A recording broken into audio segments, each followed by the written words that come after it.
Now listen up, mate, because with the new school term well underway, the big news for pupils is you are no longer allowed to leave school at 16, which will, you can't believe the news, which will supposedly give young people a better start in life. I'm sure there's loads that don't agree as well. But is staying in school always the best idea? Well, we asked one show viewers who left at 16 to tell us their stories. Hey, calm down. Good lad. I was the typical teenager. I went to school with all good intention.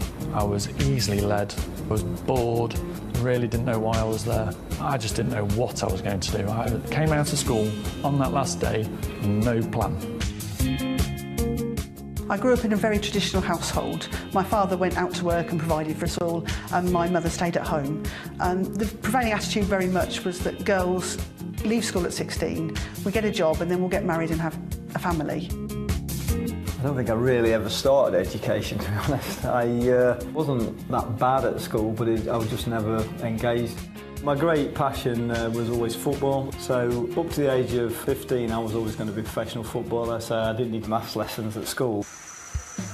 University, no way, not interested. So I got home, my dad pointed his finger at me and said, right, what are you going to do? So the next morning I got up, got a job. I was in full-time employment. I was a factory cleaner, I had a brush in my hands, but I had a scooter, I had money. Initially, I was quite cross about not being able to sort of go on and do higher education. And certainly when I started to work, I was very conscious that there were other people around me who were much better qualified than me. I think the expectation was that once I had a family, I wouldn't work. But once they went to school, I got bored. So I went a bad footballer, and the local builder said, if you'll sign for our son's team, I've got some labouring jobs and you come labour for us through the summer.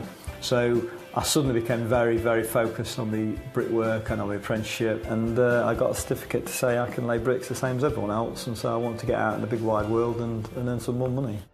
The next stage for me was how can I progress? And I ended up being a trainee laminator, making competition canoes. And then from there, I ended up selling canoes. I stuck with it, and age 23 I decided, right, I'm going to start my own business, and never really looked back. My company is a £5.5 million business and we employ 85 people.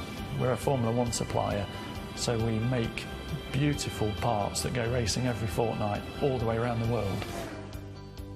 When I was approached by somebody I've been working with the thought of doing an engineering PhD, I didn't automatically think, oh, that'll never happen.